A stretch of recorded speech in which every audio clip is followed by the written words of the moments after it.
G'day mates. In today's video, I want to talk about the new huge update we had dropped last night on Fortnite. We had the new tornadoes, the lightning storms, and the flare guns added to the game, with the lightning storms and tornadoes being added to competitive. And this is really going to shake things up. These are absolutely insane additions to the game, and they haven't just gone into public matches. Also, we had Xbox on their official socials teasing a massive Fortnite tournament today. And when you think their last Fortnite tournament was over a $1 million prize pool, this has a lot of people in the console community super excited. So I'm going to talk about that at the end of today's video. Let's just jump into it.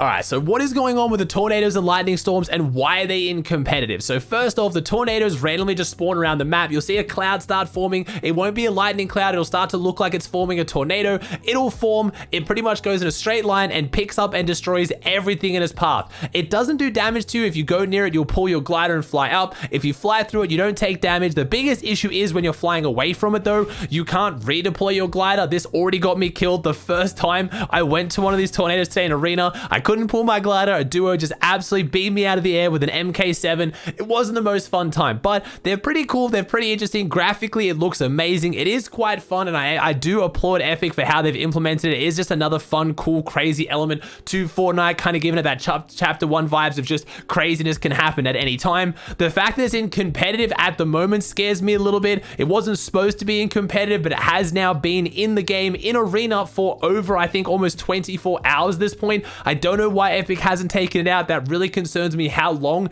it is taking to be taken out of the game. We have round 2 cash cups taking place right now. OCE, as of me filming this video, has started, and the tornado is in competitive. So that's a little bit freaky. As far as the actual lightning storm, it's pretty similar. You'll see a cloud form in the sky. You walk near it and you'll start kind of seeing yourself charge up with electricity, and you'll get hit by lightning. It does 10 damage and it gives you a kind of pepper effect. It doesn't last as long as a pepper or a chili chug splash. If you want to increase your chance of getting hit by lightning, or you want to decrease it, you go to high ground. That is your best chance of getting hit by lightning if you're the highest point beneath the storm, which is pretty cool because that's obviously how lightning functions in real life as well. If you go in a body of water beneath this the storm as well, you also have a higher chance of getting shocked. Now, the lightning storm actually annoys me a little bit more than the tornado. The tornado is crazy. It is, you kind of see it coming. No one can really fight. You just fly away, disengage, and go somewhere else. As far as the lightning storm though, I've been in the middle of a fight. I'm on high ground. All of a sudden, I'm getting hit with a lightning bolt and sent flying off high ground. But that's not just it. It sets wooden builds on fire. And as you guys know, we have not had any revert to the damage that fire does. Damage still does, I think, 10 or 15 damage per second. I can't remember. It is way too much though. It does so much damage. You can't edit out the wood build. So the amount of times I'll be fighting someone on high ground, my builds catch on fire. I can't edit. I can't do anything. And then all of a sudden I'm getting chopped out while I'm getting hit with lightning. They also said you're only supposed to get hit by lightning once. You can't get struck again. That is very much not true. I have been struck multiple times in the same fight, in the same lightning storm. So as far as it's being competitive, at the very bottom it says competitive notes. Tornadoes and lightning are not included in competitive playlists, but that is just not true. And normally stuff just, finds its way into arena. They get out of arena like a couple hours later, no harm, no foul. But like I said, it has been a good 16, 17 hours at this point as of me filming this video,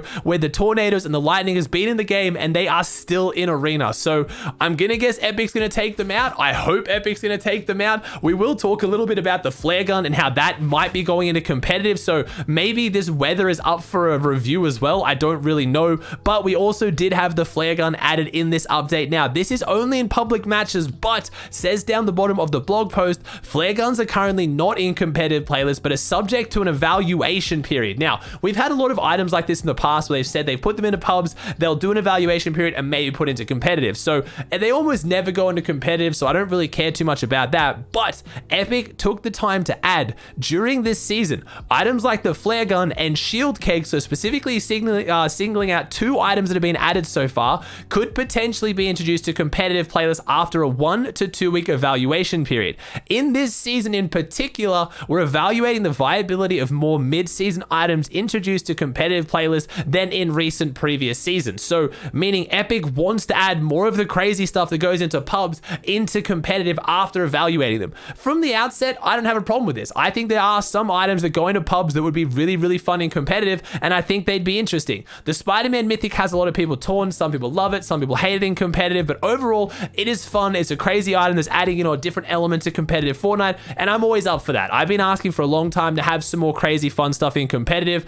As far as the flare gun specifically, I don't have a huge issue with it. It's not that strong. You shoot in the sky, it marks people on spawn fights. That's a little bit interesting, seeing people through buildings, knowing where they are. My biggest issue with the flare gun goes back to the lightning storms. It's the fire. If you shoot the flare gun, it lights wooden builds on fire. Again, you can't edit out. You get stuck taking 15 damage a second, and in my opinion, the fire mechanic in Fortnite just isn't that fun. It's just annoying to deal with. It's not another element that I do really, really like, so I don't really want to see the flare gun go into competitive. As for the shield keg is incredibly strong, and I think could be an interesting item to have in competitive because it takes up an entire inventory slot. You can carry 2 of them, which might be a little bit broken. Maybe only carrying 1 would be a bit more balanced. Yes, it gives you lots of shield, and it gives shield to multiple opponents, multiple teammates or opponents. When you think about one shield keg can get you to, you know, 100, give you 100 shield, unless you're going to throw it down and like trade surge tags with someone, stand back down, get healed back up like the chug cannon used to do, then stand up again.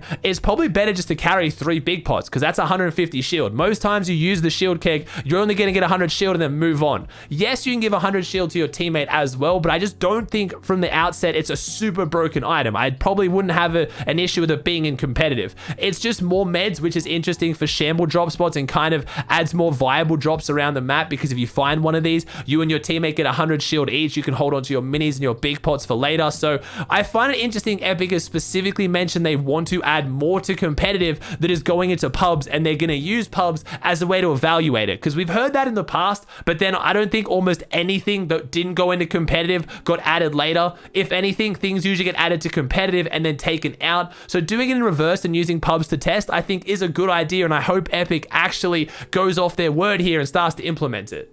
All right, so what's going on with this Xbox Cup? Is Xbox getting their own tournament? So what we had first off was Xbox made a tweet in July 21st of 2019 announcing their $1 million tournament, which is insane. I totally forgot that Xbox did a $1 million tournament with Fortnite, but people have gone and replied to this tweet, freaking out, pretending to get excited, trying to make people think that Xbox has announced a tournament. It's a pretty normal troll on Twitter. It's annoying, but it happens all the time. But what doesn't usually happen is the actual official page of Xbox themselves responding, pretending there's a new tournament as well, or hyping up some new announcement. So we had Miles1X reply saying LFGGGG, and then Xbox responded, find a great group. And this is a little bit weird. Maybe they're just going along with the meme. People weren't that excited yet, but it's still a little bit strange, like why are you responding to these tweets? Then we had something that got people super excited. We had another Twitter account, VolLOL, respond, let's go. And then Xbox responded, big announcement today. And that got 932